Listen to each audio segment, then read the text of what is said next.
That's it, no? That's it. But you don't see me. We see. It's okay. You see me? Yeah, of but course. I don't see myself. Not important. We see. Not important? You see me? We see you. Okay. My paper is dedicated to a paragraph in the Sermon on the Mount in Matthew chapters 5 to 7. One of the most important the most important sermons ascribed to Jesus in the New Testament. And this paper is a byproduct of my bigger research on the Almsgiving in the New Testament. Okay, in the Sermon on the Mount, chapter 6, 1 to 18, Jesus calls to observe 3 Catholic instructions pertaining to almsgiving, prayer, and fasting. So whenever you give alms, do not sound a trumpet before you, as the hypocrites do in the synagogues and in the streets, so that they may be praised by others. Amen, I tell you, they have received their reward. But when you give alms, do not let your left hand know what your right hand is doing, so that your alms may be done in secret, and your Father who sees in secret will reward you. And whenever you pray, do not be like the hypocrites, for they love to stand and pray in the synagogues and the street corners, so that they may be seen by others. Amen, I tell you, they have received their reward. But whenever you pray, go into your room and shut the door and pray to your Father who is in secret, and your Father who sees in secret will reward you. And whenever you fast, do not look dismal like the hypocrites, for they disfigure their faces so as to show others that they are fasting. Amen, I tell you, they have received their reward. But when you fast, put oil on your head and wash your face, so that your fasting may be seen, not by others, but by your Father who is in secret. And your Father who sees in secret will reward you. Introducing the passage is a general statement. Beware of practicing your righteousness in front of others so as to be seen by them. If you do, you will have no reward from your Father in heaven. The 3 Celtic instructions, which scholars variously call Church or Celtic Catechism, Rules of Parity or Celtic Didache, come to exemplify this general rule and call us into one literary and theological unit in terms of language and structure. All open with the instruction to practice, to give alms, to pray, to fast, prefaced by the word whenever, and proceed to present how they are to be practiced as against the ostentatious customs of the hypocrites. Then comes the Amen, I tell you, and they have received their reward, in emphasis of the consequences of improper practice. Then follows what is essentially at stake. All 3 are to be practiced in secrecy, so that God who sees in secret will extend his reward. This uniform structure suggests that we have to treat all of these instructions together. What is the aim of these instructions? Were they indeed intended to instruct the Christian faithful concerning these rights? The prevailing opinion in research is that the aim of this tradition was to emphasize the unique Christian mode of almsgiving, as well as of prayer and fasting, and its novelty in comparison to Judaism. As D.W. Davis and Dale Ellison put it in their commentary on the Gospel of Matthew, in great measure, what the evangelist is attempting to accomplish in all this is to explain what exactly is characteristic of the community of believers in Jesus, the Messiah.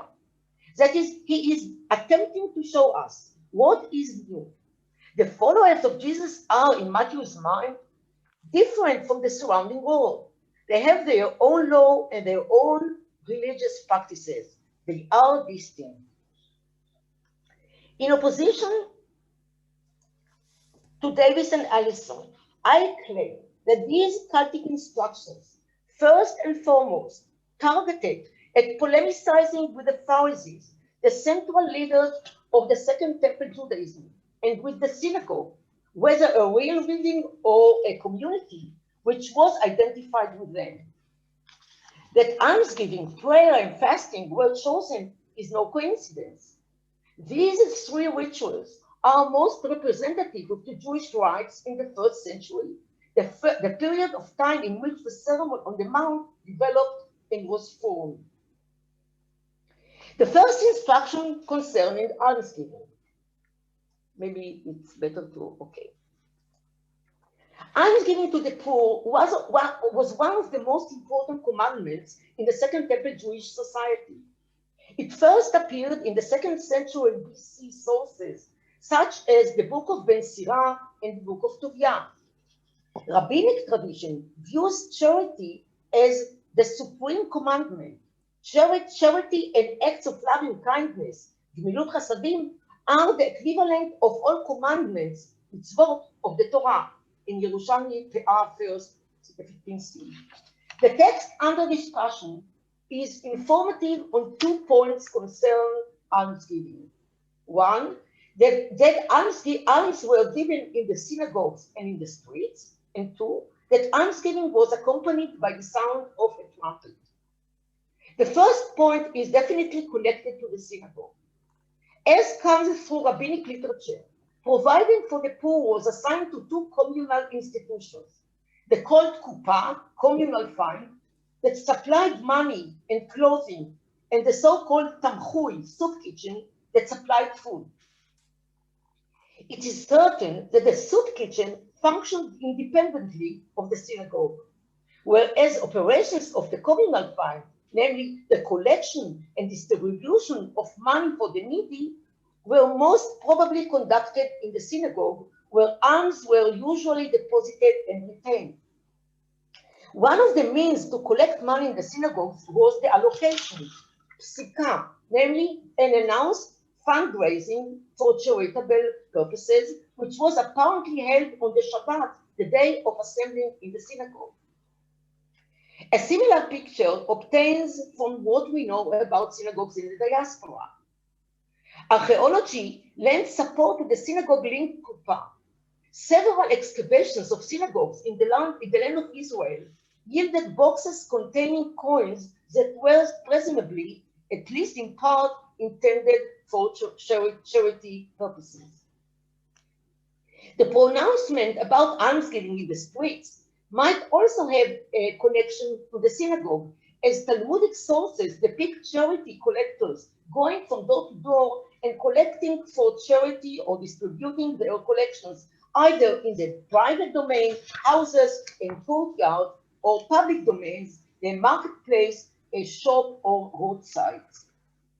But all these descriptions evidently comes to emphasize the public visibility of almsgiving, as does the trumpeting, which is similarly invoked to serve the polemic with the synagogue. The latter makes the polemical dimension all the more obvious, because we have no information about the actual existence of such trumpeting. Indeed, a number of suggestions have been raised in substantiation of its credibility. Some associate it to sound the trumpet with a treasury or collection box in the temple, which Talmudic literature calls shofar, like in Mishnah Shkalim, and go on to argue that Jesus meant to say, do not put alms in the shofar, but the translator misunderstood the meaning of shofar and rendered it as a verb to sound a trumpet. Others argue that Jesus reproached the almsgivers who would drop their coins into the shofar coffer with a loud jingling noise so as to attract the attention of the poor.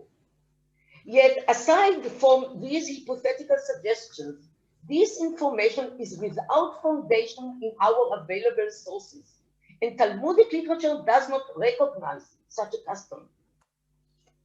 The trumpeting makes its appearance here for no other reason than to disparage the Pharisaic cult as merely an external show that seeks to draw attention and is bereft of true intentions. As Hans-Dieter Betz put it, one should take blowing the trumpet as a figure of speech pointing to the entire gamut of religious ostentation and pomposity. On the other hand, this instruction about almsgiving says almost nothing about its practice by Christians. It does not speak of almsgiving in terms of prescribed command, mitzvah, but merely that it should be done in secret. Thus practiced, it states, will obtain the almsgiver God's reward. That the Sermon on the Mount says so little about almsgiving fits in with the New Testament general ambiguity on this topic. As against the prevailing view about Jesus' alleged concern for the poor, the New Testament has remarkably few traditions on almsgiving. Most occur in Luke and Acts, largely in connection with the sale of personal possessions, with almsgiving as merely as attendant or byproduct factor. The ambiguously worded tradition under review is therefore consistent with the general gospel tendency to disregard almsgiving as a paramount commandment. Likewise expressive of the polemic with the Pharisees and synagogue and presentation of their cults as ostentatious is the instruction on prayer. Here too, the text hardly goes into details of Christian prayer. What matters is that, unlike the Pharisees who pray in synagogues and in the streets, prayer is to be practiced in secret. Go into your room and shut the door and pray to your Father. Some take this to mean that Jesus calls for individual prayer in the privacy of one's room and rules out public prayer in the temple or synagogue. However, this understanding is irreconcilable with description of prayer elsewhere in the New Testament. Whereas Jesus frequently prays alone, he also prays aloud and is heard by others, and his disciples pray together. On the other hand, this instruction directly accuses the Pharisees of praying while standing in the synagogue and in the street corners so as to be seen by others. Standing was indeed the usual position in Jewish prayer. Some ascribe the description most particularly to the Shmoneh Esrei prayer, the so-called Amidah, which was said 3 times a day during the week. The affinity of prayer with the synagogue is distinctive of the diaspora synagogues, which was called Proseuche, house of prayer, a name evidencing that prayer was his primary activity. The Shmoneh Esrei prayer is more than any other rite reflective of the polemic between Judaism and Christianity. At the end of the Second Temple period, in the lifetime of Rabban Gamliel of Yavne, was issued Birkat HaMinim, which was added to the Shmoneh Esrei prayer. This prayer actually occurs against Christians, was targeted at removing them from the synagogue. This curse is evidenced also in Christian sources. The Gospel of John mentions several times that the Christians were removed from the synagogues because they believed in Jesus as a Messiah. And the fathers of the church repeat the claim that Jews cursed Christians in their synagogue 3 times a day. The accusation in our text is part of this polemic. Fasting is the last of the 3 cultic instructions. Here also, the Pharisees are accused of disfiguring their faces so as to show others that they are fasting. Fasting was a central rite in Judaism of the Second Temple period, so much so that Gentiles perceived it as an identity mark of Judaism. As the fast denoted affliction of the soul, it may well be reflected in the here depicted dismal faces of those engaged in fasting. But unlike the 2 other cults, the link between fasting and synagogue is more tenuous. The Day of Atonement fast in the Temple era was primarily a feature of temple worship. The question whether Jews in the land of Israel who could not go to the temple met in the synagogue is undecided, on the ground that the sources we have do not tell us about it. We do, however, have texts alluding to the synagogue's connection with the past, most especially in the diaspora. The polemic aspect in regard to the fasting is obvious from what Jesus instructs the Christians. When you fast, put oil on your head and wash your face, so that your fasting may be seen not by others, but your Father. Washing the face and anointing the head with oil were forbidden on Yom Kippur, according to Mishnah Yoma 8:1, on the basis of the biblical commandment, you shall deny yourselves, in Leviticus and Numbers. These activities are evocative of pleasurable care of the body, or activities associated with joy, or representative of daily rituals. The significance of this instruction is that, in contrast to Jewish fast, especially on Yom Kippur, which is distinguished by abstinence, Jesus instructs not to abstain, but rather the reverse, to engage in indulging the body as on any day. Moreover, the fast serves the polemic with the Pharisees becomes clearer against the background that fasting, unlike Almsgiving prayer, is of minor significance in the New Testament. Jesus, we are told, fasted indeed in the wilderness, according to Matthew 4:2, but there is no additional evidence that he practiced fasting. On the contrary, he explicitly rules out the practice when asked by his disciples, why do John's disciples and the disciples of the Pharisees fast, but your disciples do not fast? In response, Jesus says to them, the wedding guests cannot fast while the bridegroom is with them, can they? As long as they have the bridegroom with them, namely, as long as Jesus lives, they cannot fast. In Mark 2:18-22, in the parallels. The fasting was evidently chosen to serve the polemic. The polemical aspect of these instructions also emerges from their affinity with the antithesis in chapter 5. The three instructions continue the antithesis of chapter 5:21-48, and indeed interact with them openly, both in terms of language and structure. However, while the subject of chapter 5:21-48 is Jesus and the Torah, in chapter 6:1-18, the cult becomes the subject. After Jesus deploys the antithesis to revoke Torah commandments and their Pharisaic interpretations, and puts himself and his teaching in their stead, he polemicizes with three cults that were developed over the Second Temple period and identified with the Pharisees, sages, and the synagogue. The term hypocrite also testifies to this polemic, as it means people whose external pretended appearance contradicts their inner true reality. Jesus uses this pejorative term for the Pharisees throughout the gospel, where he accuses them with the same charges as in our text. One of the most instances occurs in chapter 23, where Jesus launches an openly scathing attack against the scribes and the Pharisees.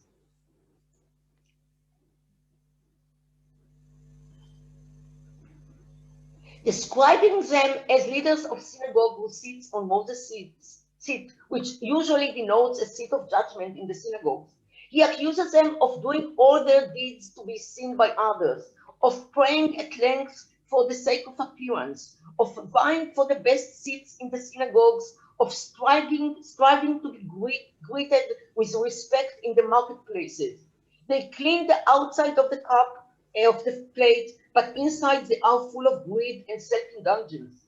And they are like whitewashed tombs, which on the outside look beautiful, but inside they are full of the bones of the dead and of all kinds of filth. On the outside, they look righteous to others, but inside, they are full of hypocrisy and lawlessness. Central theme of these verses is primarily the contrast between inside and outside, between the heart and the outward demeanor, between what is done for the sake of being seen by human beings and what is done with only God can see, between what is earthly and what is heavenly or divine. The contradiction between the earthly and the heavenly is exemplified by God's description as one who is in secret and sees in secret and rewards his children who do righteousness in secret. The Father in secret is synonymous with the Father in heaven, as is pointed out by Jonathan Pennington in his book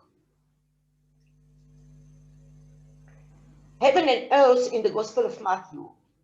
The assertion that God is in secret parallels the assertion that God is heavenly or in heaven, and what is in heaven is by nature hidden. The Father in heaven, then, is virtually synonymous with Father Mentor Christo in secret. Another contrast in this paragraph is between the reward in the present world, which is given by people, and the eschatological reward in the future, which is extended by God. This is the meaning of Jesus' statement about the Pharisees. They have received their reward in full. That is, they were rewarded by human in the present and in this world. But those practicing these cults in secret will be rewarded by God in the afterlife world of the future. Jesus speaks of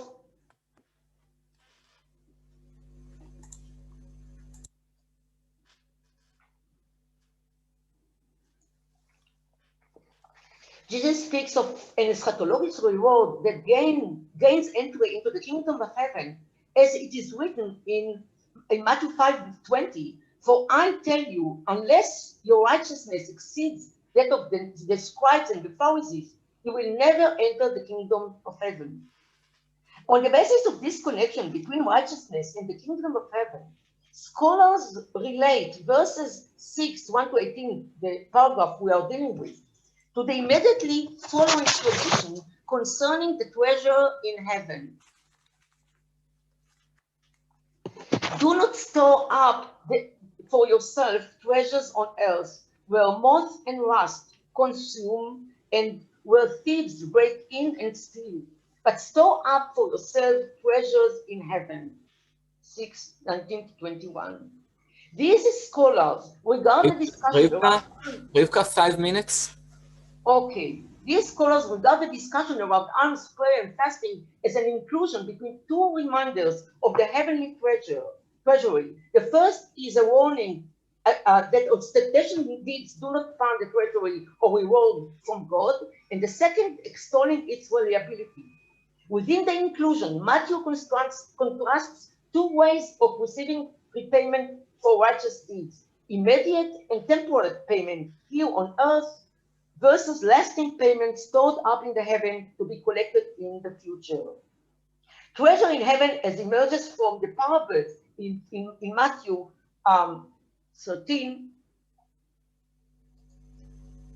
44-46, are equated with the kingdom of heaven, and the citation here. Into this kingdom is guaranteed not to the Pharisees who practice almsgiving, praying, and fasting in the synagogue, and so faithful who practice prayer and fasting in secret.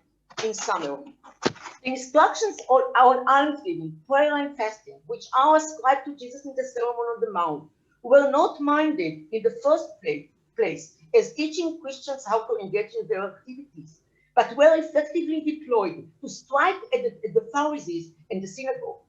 Almsgiving, prayer, and fasting were three central rituals which symbolized the Jewish rites in the Second Temple period and were centered indeed in the synagogue. The polemics expresses one of the means by which early Christianity, the new religion, defined itself in comparison to Judaism. It presented the Jewish rites as ostentatious without a real inner intention against Christianity, the new spiritual and heavenly Judaism. We can perceive these instructions as a step from Christian side in the process of what it is today called the parting of the ways between Christianity and Judaism. One more remark. From Christian apocryphal sources, it transpired that sometimes in the following centuries, the three cults began to assume an important place and eventually became the three pillars of Lent, namely the 40 days period preceding Easter, the feast that most remind Christians of Jesus' death and resurrection. It would be interesting to track down when the three cults came to be linked with the Easter and whether this linkage can shed more light on their existence and practice in antiquity. But this is a topic for another research.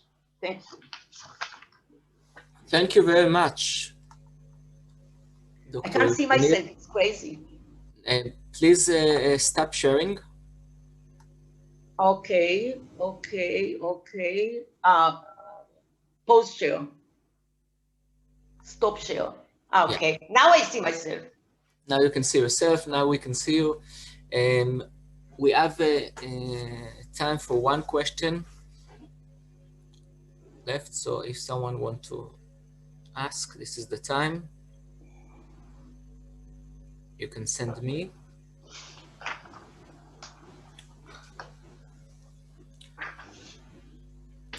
If not, we can continue, and then we'll leave time at the end of the session for question. Thank you very much, Dr. Rivka Nir, for your interesting, fascinating lecture.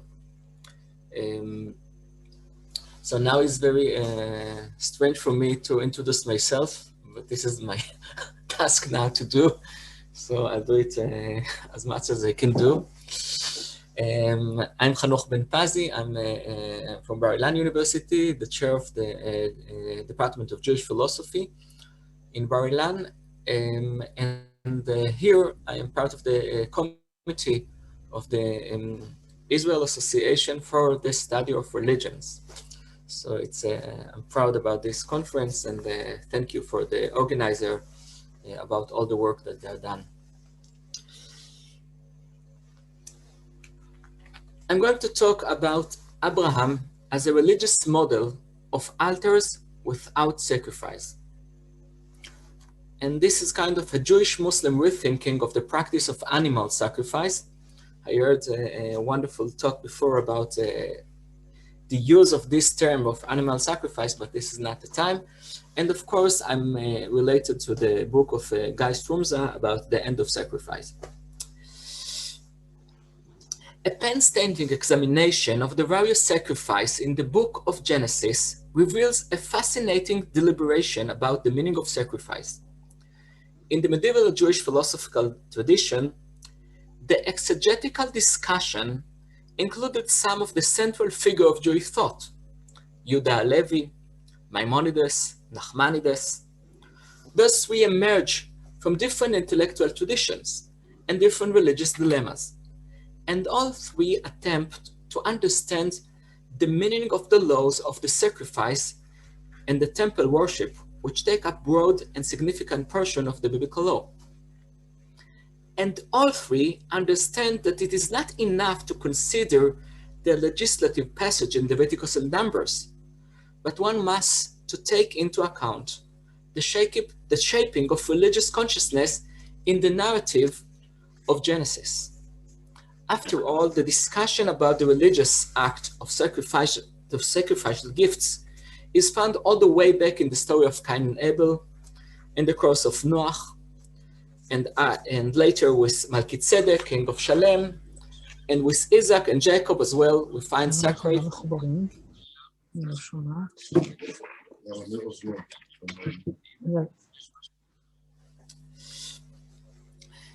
And later we can find a sacred slaughter and sacrifice. The figure of Abraham, however, stands out from the rest. He built altars, 4 or 6 of them, but it does not offer sacrifice. There are two rituals uses the animals in the Abraham narrative, one in the covenant of pieces, Abrit ben Habtarim, and the other the use of the ram as a sacrifice in place of Isaac in the Akedah Yitzchak. So the idea of building an altar, which is intended for use in offer sacrifice, but nevertheless not offering sacrifice, it was fascinated me in this discussion I will present here between Jewish and Muslim interpretation of the meaning of sacrifice. A methodological note. Although the discussion of the question of how to relate to animals is an important and meaningful one from both theological and ethical perspective, and despite the fact that I myself engage in this topic, especially in the philosophical and ethical context, this talk devoted to textual explorations. And I would like to direct your attention, on my attention also, to the manner in which the issue of sacrifice is presented in the canonical text themselves. The question of sacrifice, how they develop, and the relationship between the sacrifice and proper biblical religious ritual is a worthwhile question in the biblical scholarship as dealt with in a great depth. All the biblical scholars deal with this question. I saw Itamar Greenwald, so thanks to Greenwald, I have the opportunity to participate in the last course of Yaakov Licht in Tel Aviv University that dedicates all the course about the question of sacrifice and the Avodat HaMikdash, the temple ritual. Professor Yaakov Licht's attention was devoted to the question of the aroma, what the Hebrew Bible calls Isher Reach Nichoach LaAdonai, a pleasing aroma of the Isher for the Lord. For Licht, it is very important the transition from relating to sacrifice as a food to the gods and the sacrifice of creating the spirit of the aroma that rise above. We could speak at length about the classification of the sacrifice on the ritual manner in which they are offered, and the crucial question of who eats and sacrifices the food offering, and whether and where the sacrificial ceremony takes place. Nevertheless, in these remarks, I would like to concentrate on two central texts that enable theological thinking about the sacrifice: the Akedah, the story of binding of Isaac, and the law of the red heifer, Para Aduma. On the surface, these are two texts that are very different from one another, and the connection between them is loose, if it even exists at all. Having examined that, we will go back to reading the book of Genesis in order to rethink what I will call the Abrahamic model, an altar without sacrifice. Our first canonical text is the most famous passage of all the history of Abraham, and that has been considered a great lens in philosophical literature, both in the Middle Ages, and I mean, of course, the story of the Akedah. This model relied on broadly both by Jewish tradition and by Muslim tradition as well. And it offers a challenge to systems, religious thought in general, and religious paradoxes in particular. The second ceremonial act that I will take a look about is a unique ceremony of the Para Aduma, the red heifer, a sacrifice that, according to biblical law, takes place outside the temple and serves primarily to provide purification from ritual uncleanness by sprinkling the ashes of the red heifer on those in need of purification. In the Jewish tradition, this is the key to think again about the Avodat HaMikdash, to return back to the temple. I propose here to read those two texts using a close analysis of the Bible on one hand and the Quran on the other. or if you will, to read them as two parallel stories that supplement one another in constructing an alternative ethos to the model of sacrifice.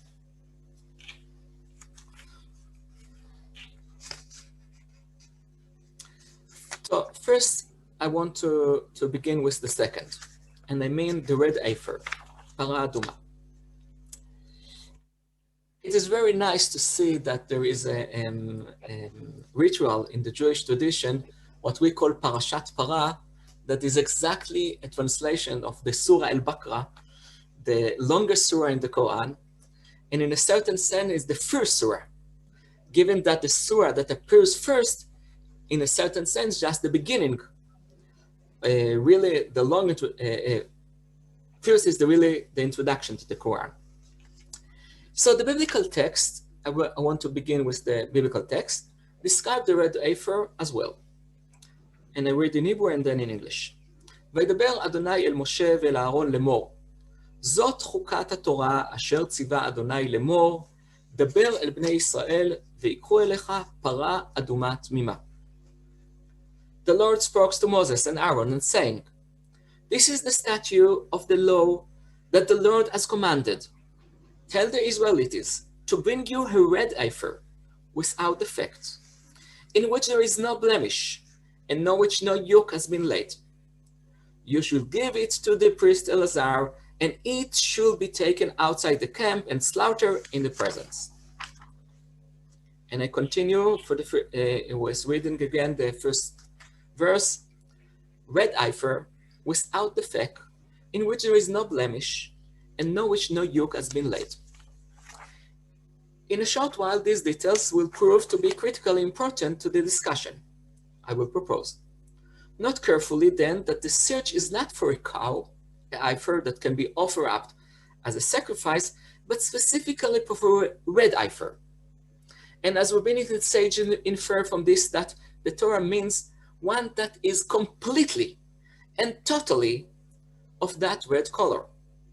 The source on this in the literature of the halacha of the Jewish laws emphasize the stress to difficulty to locating such an heifer. No less interesting, there are legends and stories connected to the people that looking to find the red heifer. The Israeli want to find the red heifer and didn't find it. So, for example, the rabbis expounded, and I read and listen to it carefully. Heifer, to say that it should not be small, not big but not small. Red, without defect, that it will be without defect in its redness, so that if it is not even just two black stars, hers is disqualified, in which there is no blemish, not even a scratch or a slightest imperfection, on which no yoke has been laid, nothing that has ever been placed upon it, nothing of weight, no manner of work. The literature of Midrash stressed the importance of the biblical passage is to prototype, a prime example of the model of the believer, religious to divine law. As we call it in Hebrew, this is not only a law, this is the law. This is the example of the meaning of the law of the observance of God's commandment. זאת חוקת התורה, חוקה חקקתי, גזרה גזרתי, אי אתה רשאי לעבור על גזרתי. This is God say, I have declared the rule, I have decreed the decree, and you have no permission to transgress what I decree. As it say, this is the statute of the Torah. The emphasis of this passage is clearly and important. This is not only a one portion of the Torah, this is the portion of the meaning of what is to be observed, the God command. And about the sacrifice, it is important for now. I will skip for a while because I want to go to the Quran.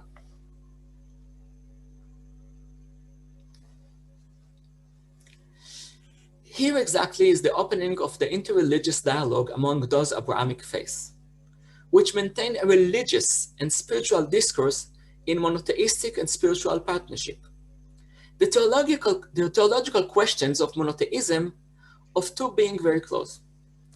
In the case of our present topic, the dialogue is already present in the text themselves, which maintain an exegetical discourse with one another. Therefore, reading the Quran in this context does not require a lot of explanations, even if it does sometimes demand public justification. So, I want to make the leap, religious leap, and examine the believer's reading of the Quran account of the law of the red heifer. Surah al-Baqarah, the Surah of the cow, gets its name from the fact that the midrash about the red heifer appears in it. Please listen carefully to this unusual and perhaps unique description of such sacrifice. In contrast to the traditional Muslim mode of reading the Quran, allow me to read and expound this passage using the exegetical approach that I used to. After the three enigmatic letters, Alif, Lam, Mim, with which a small numbers of surahs in the Quran begin, this passage also opens with a grand declaration about the importance of this book and about its being a guide for the writers. It is not only the question of belief that is under discussion, but the proper direction given to a person by the prophets. Who came before you? The Quran demands from the Muslim to give an attitude to the additional continuity regarding all the true prophets who have come to humankind, to humanity, before, among them the prophets of Israel. This is the book about which there is no doubt, a guidance for those who are conscious of Allah, who believe in the unseen, establish prayer, and spend out of what we have provided for them, and who believe in what has been revealed to you, the Prophet Muhammad, and what was revealed before you, and to the hereafter they are certain in faith. So when we read this surah, we understand we are not dealing with the question only of the Baqarah or the stories that will appear in this surah, but is the very important surah, very important reading of that.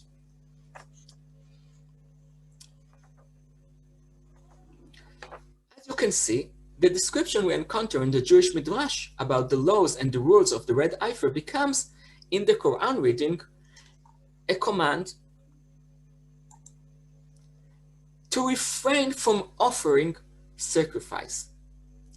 In this surah, the Quran, the Prophet, teaches us to prefer to cancel the way of sacrifice. It's after to say, if you don't know how to do the sacrifice absolutely and precisely according to the rules, do not sacrifice at all. One can go further and argue that the intent is to say that reality does not make it possible to fulfill the laws in keeping with the sacrifice command. And therefore, despite the existing command to offer a sacrifice, the true and spiritual command in practice is just very simple, not to sacrifice. And here is the Quran in English for the Surah Al-Baqarah. I read, for me it's verses from 67 and all. And then we recall Moses, say to his people, indeed Allah command you to slaughter a cow. They said, do you take us in a ridiculous? He said, I seek refuge to Allah from being among the ignorant. They said, call upon your Lord to make clear to us what it is. Moses said, Allah says, it is a cow which is neither old nor virgin, but between that. So do what you are commanded. They said, call upon your Lord to show us what is her color. Allah said, it is a yellow cow, bright in color, pleasing to the observers. They ask again, call upon your Lord to make clear to us what it is. Indeed, all cows look alike to us. And indeed we, if Allah wills, will be guided. And he said, Allah told you, it is a cause now the train to plow the hearse, nor irrigate in field, one free from fault, with no spot upon her. They said, now you have come with the truth. So they slaughter her, but they could hardly do it. And the surah continue. So it's a long surah. I told you it's almost 30 verses dedicated to the story of the cow, the background, the heifer. And if we follow the Quran descriptions carefully, it becomes clear that the same issues that bother the rabbis of the formative Judaism appear in the Quranic treatment as well. This time, though, in the Quranic reading, what seems to be reasonable and unreasonable difficulties in finding an unblemished red heifer now became a culturally revolutionary element. This is the revolution, the abrogation of the sacrifice. I too would like to take that additional step and take note the treatment of the existence of the command to sacrifice the animal, the existence of the sacrificial cult, and also the existence of the command not to uphold the command to sacrifice. In the term used in contemporary philosophical discourse, this is the classic example of deconstruction, not to erase the biblical law, but its reversal, its overtuning. So you cannot fulfill the biblical command. The commandment to sacrifice become a dead letter in a written book, whose spiritual and religious meaning is that one should not fulfill it and carry it out. After that exposition, we can return to the narrative of Abraham and the Akedah as well, the binder kvizak, which is now seen to be an archetype of the sacrifice, or the proclamation regarding the cancellation of the sacrifice, and about the complexity of the creation of non-sacrifice. The divine command to sacrifice his son is there the whole time, and it hovers over the moral and spiritual dilemma. And that divine command meets another divine command. In the words of the scripture, do not extend your hand against the child. How hard, how difficult it is for the believing person excited about religious act to stop himself from carrying out the divine command to sacrifice and instead refrain from sacrificing. So now we can go back to examine the model of Abraham present to us. That is the ritual altar without sacrifice. That is a spiritual model that continues to relate to human will, to the individual spiritual motivation to sacrifice himself to God, or to sacrifice to guide animal or some relevant to him. The religious act that this discussion points us toward is the conscious renunciation of the possibility of such a sacrifice.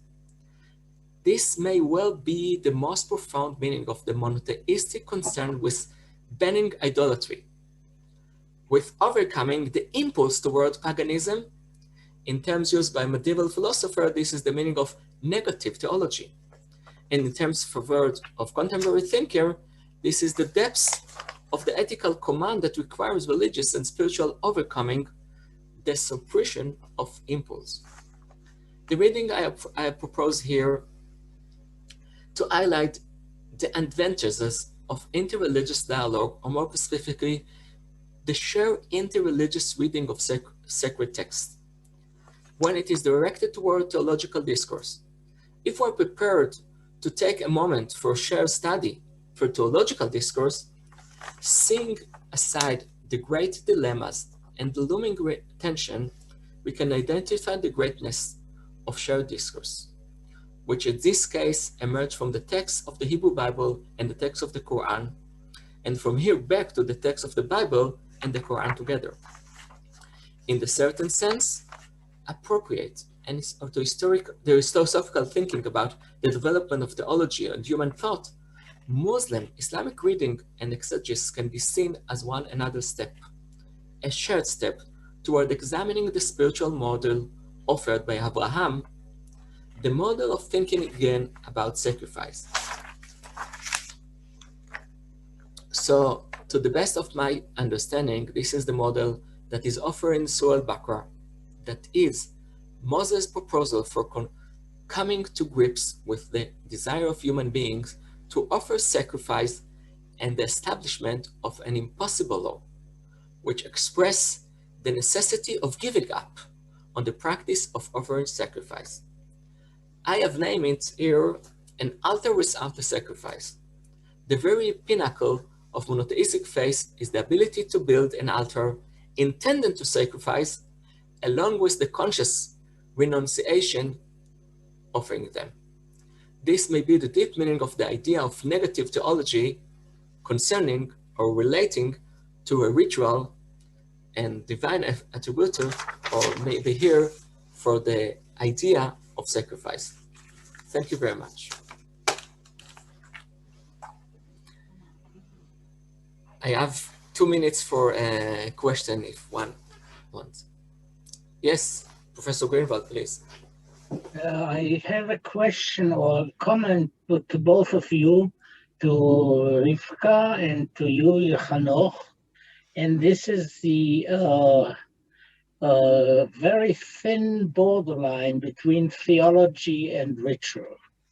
The question, it's more a comment. There is a lot in the saying of Jesus that is theologically oriented.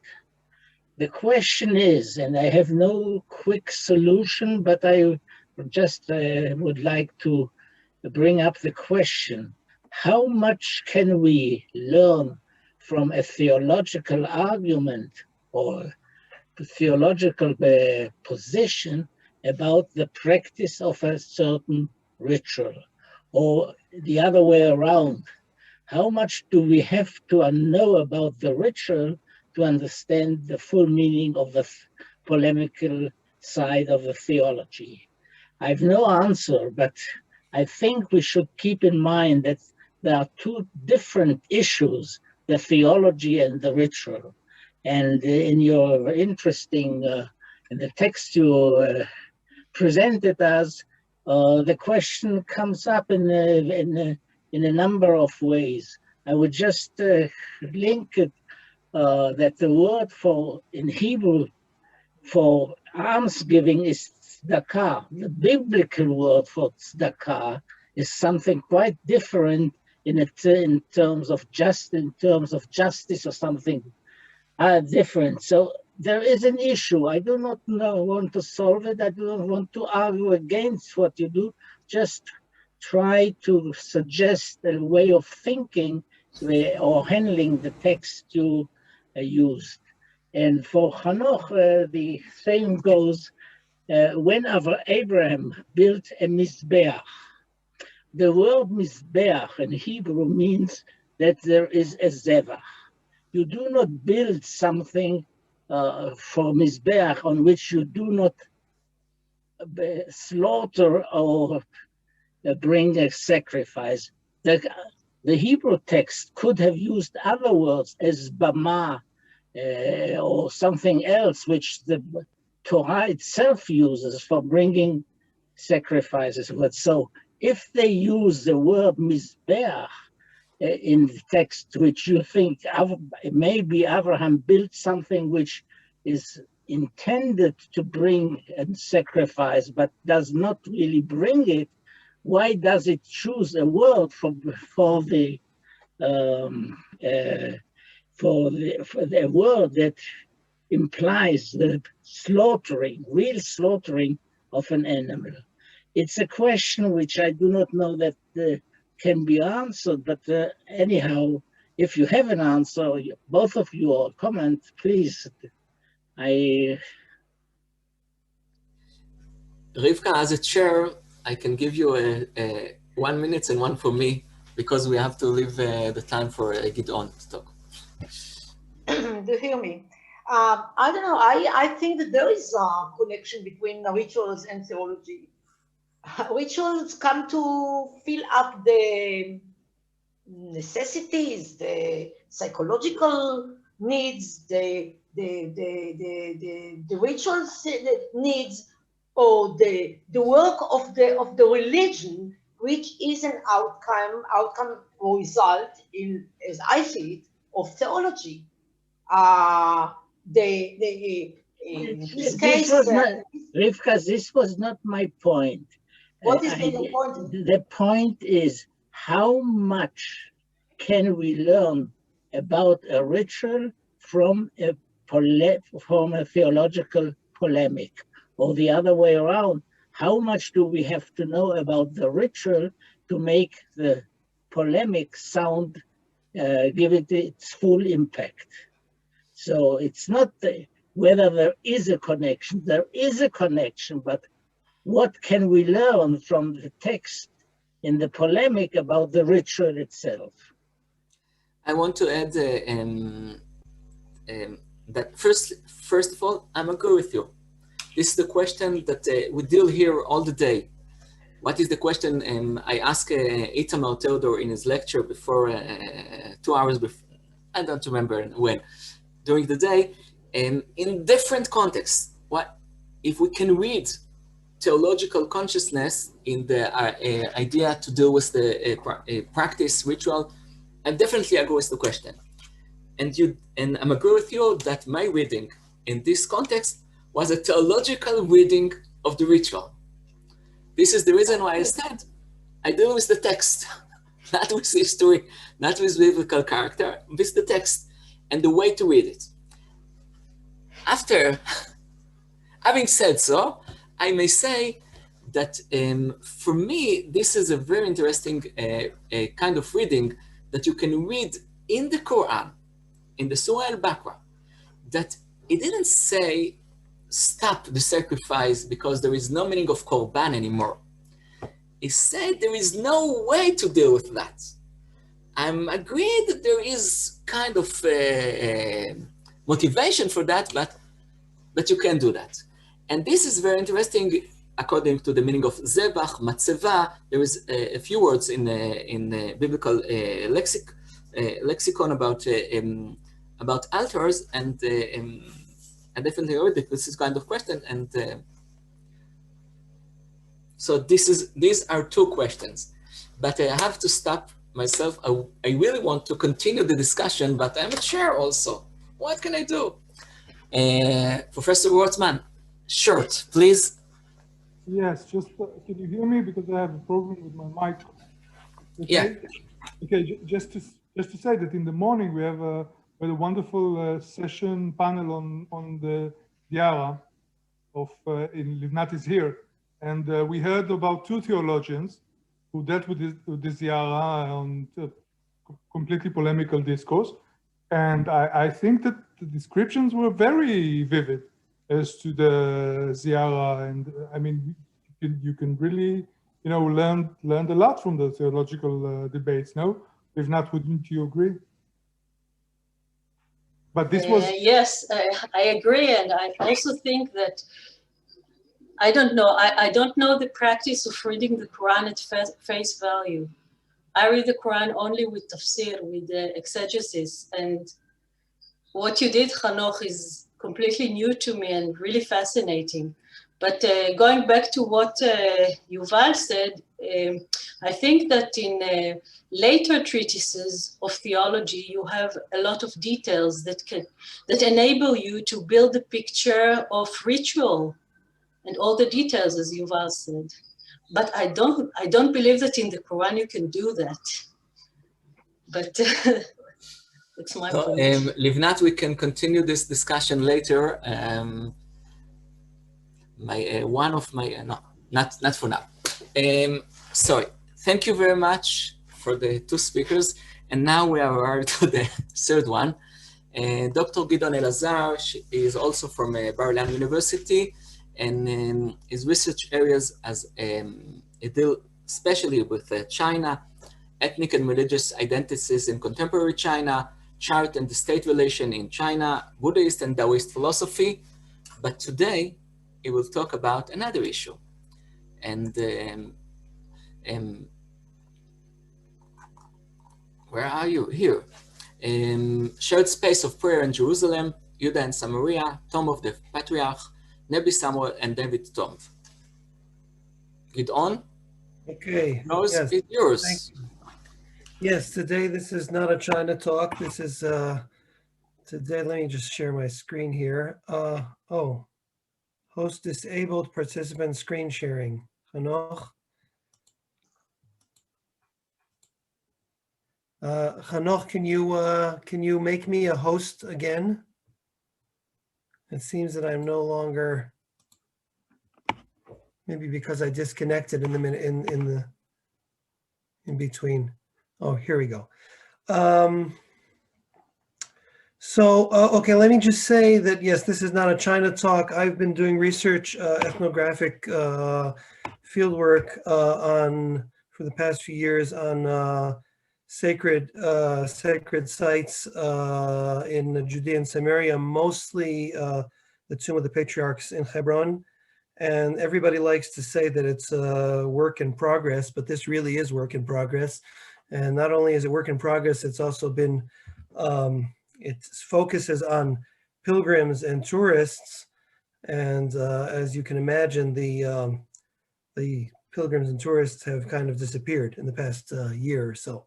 So bear with me with what I have from 2019. And I hope someday I will have a little more. So let me just share the screen here. Okay. So I want to talk about, as I said, this is not going to be textual. It's going to be more emphasizing the 3 sites in Judea and Samaria and Jerusalem, the tomb of the Patriarchs in Hebron, Nebi, Samuel, and David's tomb on Mount Zion. And all these 3 sites are shared in different ways by all 3 religions, and have a history of both contention and sharing. I'll say already at this point that in a certain sense, the tomb of the Patriarchs is really no longer a shared space. It's a divided space in which there's no simultaneous ritual, but it used to be a shared space for a while. And Nebi, Samuel, and David's tomb are, to a degree, shared spaces. So these are, just to kind of summarize, there are several shared spaces of ritual in Judea and Samaria.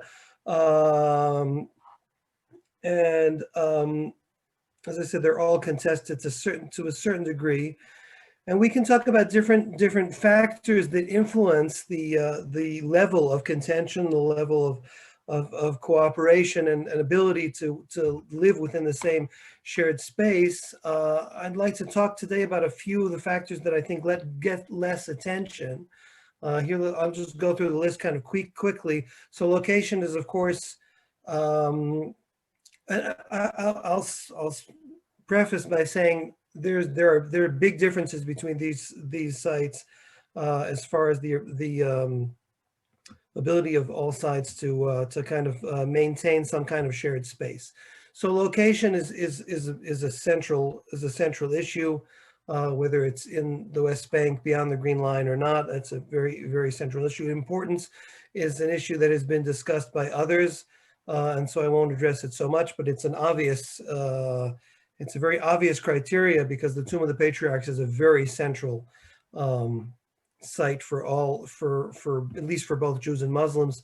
Nebi, Samuel, and the King David's tomb somewhat less so. I'll talk a little bit about practice later. Management, I feel, is very important, and then I'll explain why. Now, by management, what I mean is who actually de facto runs the site, which is a significant history issue. The history of shared arrangements is also a factor. In other words, how contention is kind of fanned out through history, and how recent the issues are, and an issue that often gets overlooked is the issue of physical layout, the actual layout of the site, and how big and how enabling it is to have practices of several religions. So this is just a preface. I'm going to start with Nebi Samuel, which is kind of a middle ground between the two, in a sense. So just a little bit of history. The site of Nebi Samuel, a prophet associated with the prophet Samuel. There's a lot of dispute about whether it is or it isn't. I won't go into that, obviously. Really became a popular pilgrimage site after the Crusader era, and was shared by both Jews and Muslims for quite a while for worship and pilgrimage, but was always contested to some degree for those first centuries after the Crusaders. In 1730, Jews were prohibited from visiting the site, and the cave in which the prophet Samuel is allegedly buried was actually sealed, and all the emphasis went up to the top, to the mosque that's built above the cave. Part of the reason, possibly, of why Jews were excluded from the site was because there was a practice of drinking on the drinking, even drunkenness, maybe kind of an appropriate theme for today, Purim, on the day of the celebrating Samuel's departure of this world, Kaf Chet Iyar. There was apparently a practice of drinking, something that the Muslim authorities, the Waqf, was quite unfond of. So that was stopped, and for a while, until the time of the British Mandate, in fact, Jews were at least officially not allowed into the premises. Some were able to get in, but it could not be considered a shared site. Really, the cave was actually only, during the British Mandate, it was open to everybody, but only the mosque, and the cave was only reopened after 1968. Jumping to today, Nebi Samuel is an archaeological park run by Reshut HaTeva VaGanim, the Israeli authority of the Parks Authority, which is an important issue. I'll get to that in a minute. And the actual construction of the park is an issue of contention. It makes life complicated for the people living there, but it's also done to kind of protect. It was also apparently done to create a situation in which Jerusalem, especially, did not expand into that direction. So Nebi Samuel is beyond the Green Line, of course, but it is currently run by the Israeli Nature and Park Authority, as I said, and the civil administration of Judea and Samaria, run together. Jews pray down in the cave, Muslims up in the mosque, and many Christian visitors arrive on Nebi Samuel. It's quite popular, especially with evangelical tourists. The whole area is open to everybody, but prayers can be conducted anywhere. Yitzhak Reiter has written an article claiming that the place is Nebi Samuel is actually kind of an island of coexistence, especially compared to Hebron, which I'll speak about soon. And he ascribes the difference mostly to the fact that it's not a particularly central site to Muslims or Jews. It's not a very important holy site compared to Hebron.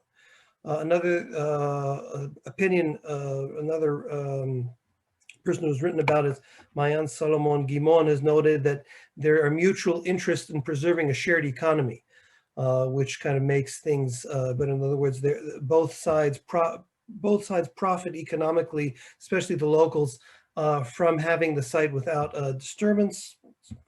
Take that argument or leave it. But one thing about the site of Nebi Samuel that I would like to add is that, first of all, the site is very, very large. In other words, there's room for, and there's a huge, this is a panoramic view. It's quite a huge site in the archaeological park, enabling people to pray, and Christian groups do pray, in fact, all over the site. This is the tomb itself, which, as you can see, is of a quite a distinct Jewish nature. But however, the management of Nebi Samuel, and I'm basing this on interviews done with the management of the park, takes a very active role in allowing access to all who are interested in visiting the tomb.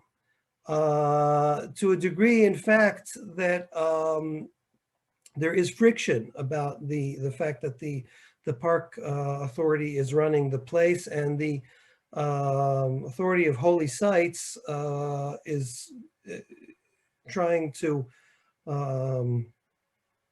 take over the site. But the park management is quite insistent on keeping the site under their own authority, and especially to doing so to enable everybody to at least enter this place here where the grave, which looks like a synagogue, but it's actually open. It looks and functions as a synagogue, but it is actually open to visitors, to anybody who wants to go in. Interesting note, the manager of the site, Amos Tal, is noted his identification with the image of Samuel. Here, this is a little bit of theology. The image of Samuel as somebody who he understands as somebody who symbolizes the separation of power between the secular and religious authorities, which is something he associates with Samuel's objection to the monarchy. That's just a side note. So the place is also, it is divided physically between two sites, but not in a strict way. In other words, Muslims pray in the mosque, Jews beneath, but you can move fairly easily between both sides. Another issue is that the memories of previous spatial monopolies are mostly forgotten. What I mean by that is that people do not have it in their consciousness that it was limited to one side. It's less, and what I have in my mind here is Hebron, which I'll mention soon. The fact that that it was exclusively Muslim for quite a while seems not to be an issue so much as well. And I said about the size of the space. I want to move to David's tomb. I'm going to try and do this pretty quickly to kind of so I can cover all three sites. David's tomb, perhaps the least confirmed of the three, in the sense that it's quite a late tradition. Judaism has other traditions about where David was buried, probably in the city of David. But from the 15th century, we have records of struggles between Christians and Jews regarding ownership of the site, and the struggles resulting in the fact that the Muslim authorities took the site away from both Christians and Jews, and it became exclusively Muslim, again, up to actually up to 1948. The British mandate, non-Muslim visitors were actually shown a false tomb, what turned out to be apparently a room in which a false tomb was built. I only found out later, kind of a crazy story. The Dajani family, who was responsible for maintaining the tomb, built a room that was a false tomb. The site was very, very important between 1948 and 1967, because it was really the only important sacred site, a Jewish sacred site that Israelis, in which Israel was present after the old city had fallen into the hands of the Jordanians, but really lost its importance after 1967. Unlike Nebi Samuel, it is run by the Center for the Development of Holy Places. And in the past 15 years or so, it's been the site of fairly, for a while, quite ferocious struggle regarding Christian presence in part of the site, in a room that is actually above the tomb, called the Last Supper room, where there are several restrictions. But there is Christian ritual takes place in the room periodically. So that really flared up around 2005 for a while. And there was a kind of agreement that there would be no, that Christian practice in the room, in the Last Supper room would continue, but Christian presence within the cave would be without any kind of Christian symbolism. And that seems to be maintained fairly well for the past few years. Muslim groups do enter the grave and pray standing, not at length. They can't actually pray in a full way, but here we can see a picture. Let's just see this here. Here we can see this is the entrance to the tomb. Here you see on the left there's a Christian visitor, and these fellows here are Muslim Sufi, actually Sufi Muslims originally from India, but they're all British citizens, visiting here in the same site, kind of as visitors, I would say. You know, they do have to wear the kippot and so on, Christians, but they do move around freely.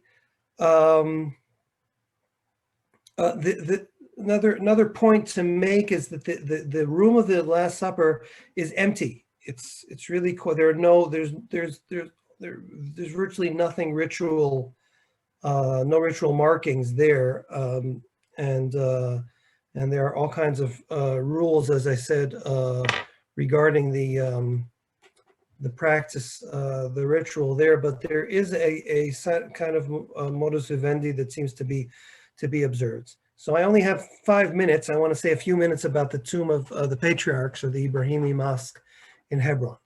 So obviously the Hebron is the most important of all three sites. It's identified, it's been a place of continuous worship for at least 2,000 years. The building itself is Herodian, of course, and it's considered by many the fourth holiest place in Islam, at least by locals.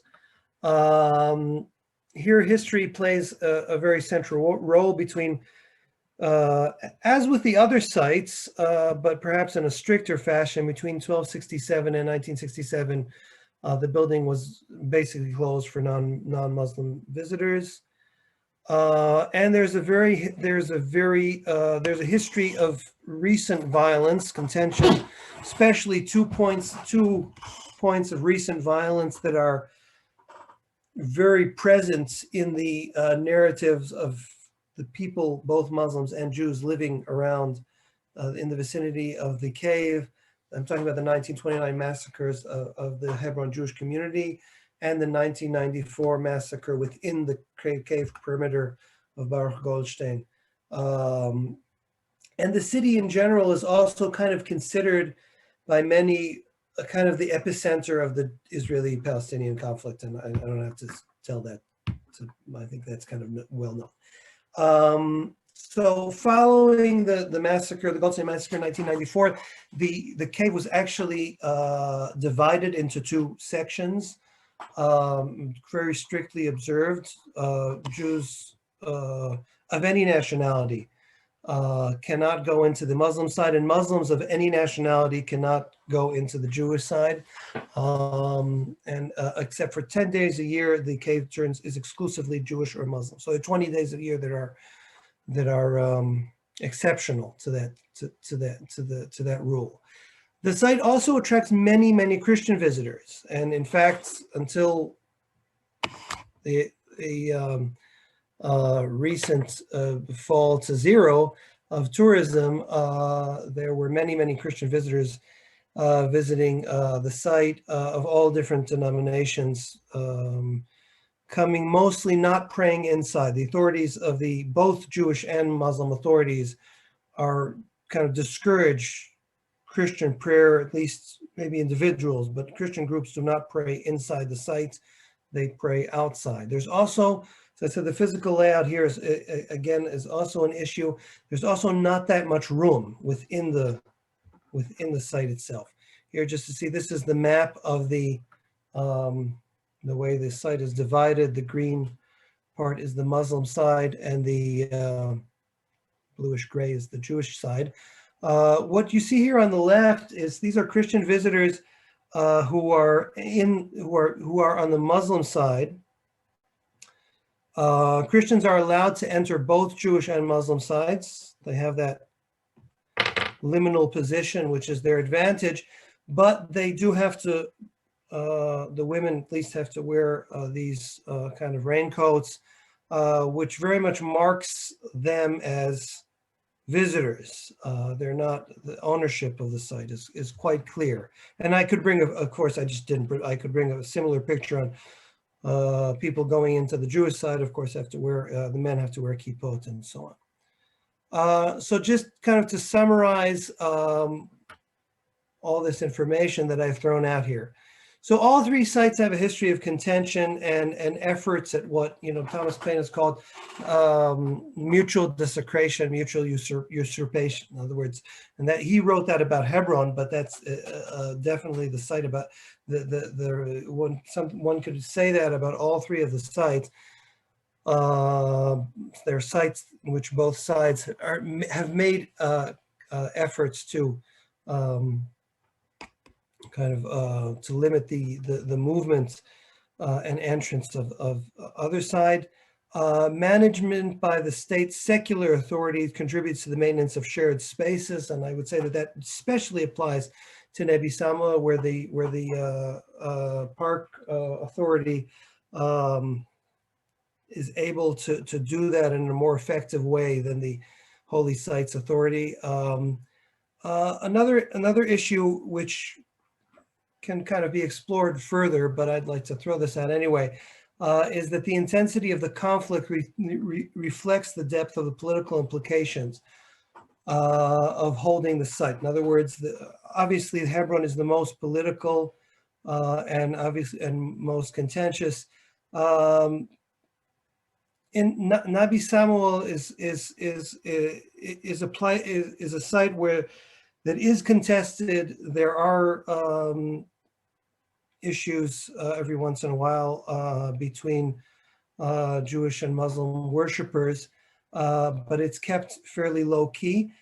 And the issue is relatively marginal in Jerusalem, since I would say mostly because it's beyond the Green Line, but also because it's the dispute in Jerusalem is less about the actual division of the compound and more about ritual.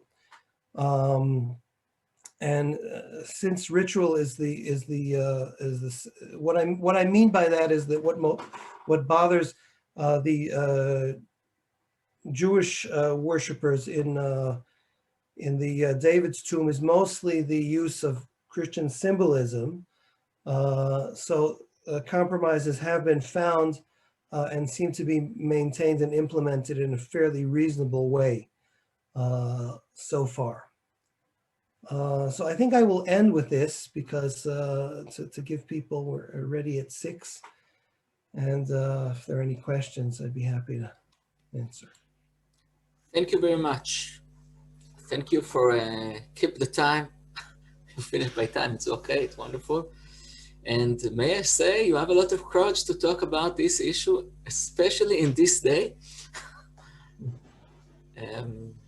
of Purim. It's not easy for us. So the floor is yours. Question, comments? Do you want to add words? No. No, I was just saying I didn't. The placing of the panel on Purim seems to be divine providence. That's not my doing. So.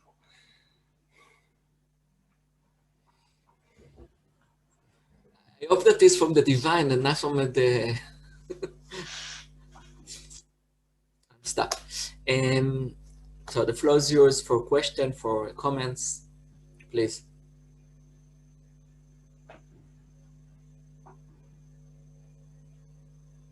So I would ask you, your topic and the way you deal with the question was from the different religions. From the meeting in the one place, holy place, that is secret for some reason, one and another reason. The Tomb of David is a wonderful example for a different reason for the same place. And ask myself, about if it is a meeting between religion or between politic. Or this is the question of politics and theology, politics, theology, religion together.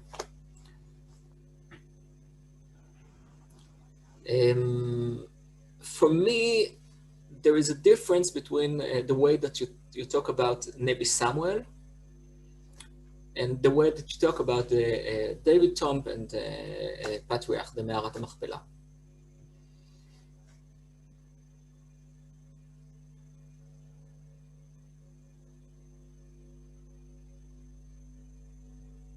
I missed the question, sorry. Is it What religious meeting, interreligion meeting, or a political meeting?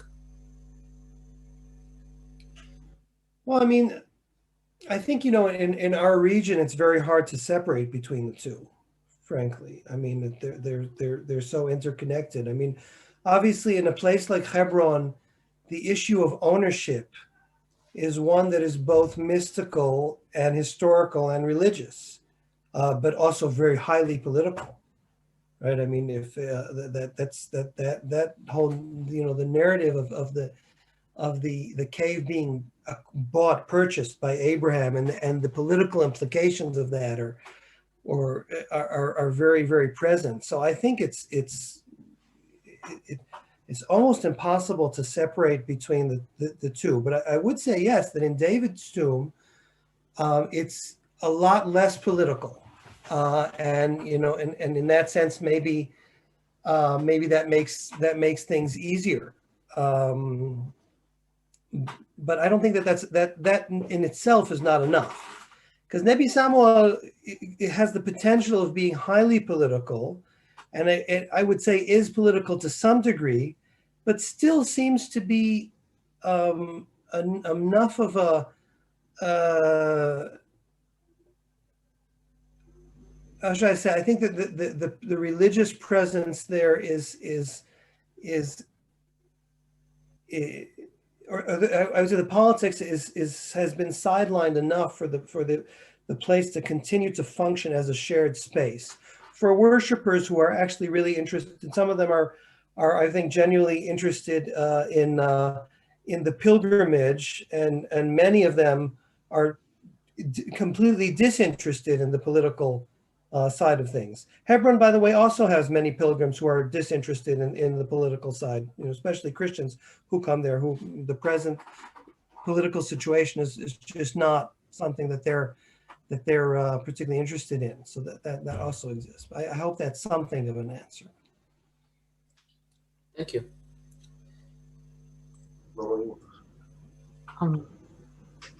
Iska, Ken.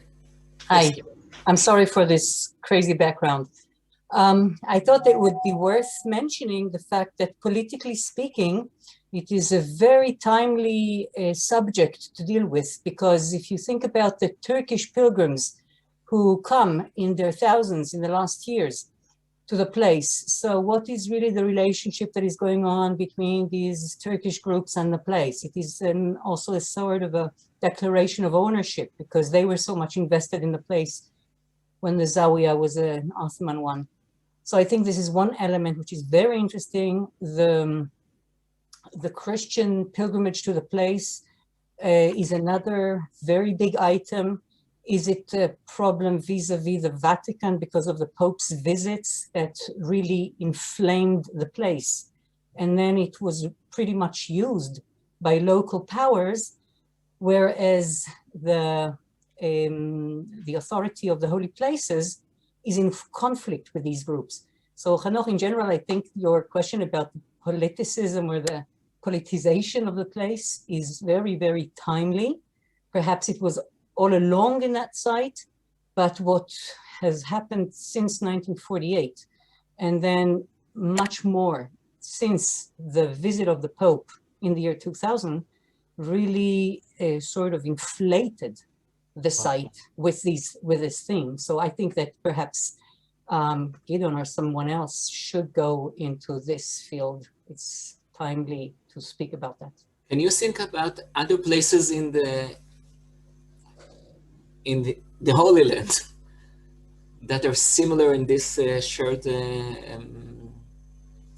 religion places, the holy places? Of course, there's the Temple Mount. I mean, you know, that's that's a different issue, perhaps, but it's also a place of maybe the center of all. There are other, you know, shared sites. You know, Rachel's tomb to some degree, and there's Kever Hulda, which is, you know, also, but these I think are less significant. So yeah, I think these three are the major ones in our area that are really, especially since in the sense of volume of people who actually arrive. Yeah. No, I thought about it because Iska can be more expert in this issue. You can find a lot of places in Israel that is sacred for one religion and there is nothing for the other, especially about Kinneret, the Galileo. You can find the places that are sacred for the Christian, all the pilgrimage arrive, and for the Jews, it's nothing. It's almost nothing. And in other places in the Galilee. So it's interesting to find these places that are shared, not narrative, but shared place, shared site. This is the reason why I'm asked about, it's like the same map. And there are places that live in a different map, the same. I'm not sure that you know that people here familiar with the story of Vazana, that what's his name? Yoram Bilo wrote about. It's amazing story, especially what happened in the South, in the North Africa, that the same tzaddik, the same person became a circuit for the Jews and the Muslim, the same places, same ritual, but differently. Daniela, yeah. I think that what you mentioned now is a different story because it's not connected to the land. Oh, you're right. And it's sacred history. I think it's something else. But I just wanted to mention that in the Middle Ages, there were many more shared shrines described in Muslim and Jewish pilgrimage guides. Like I don't remember them all, but Awarta is one case, and Jib Yusuf, and Nabi what is known as Nabi Huraira in Yubna in Yavne is Kever Gamliel, right? For so we have a number of those in Tiberias. There's the tomb of the wife of Rabbi Akiva, who was known in the Middle Ages and until actually I believe until 48 as the tomb of Sukaina, one of the relatives. I don't remember. Livnat, was she the daughter of Hussein? She was one of the women who. Yes. Yeah, one of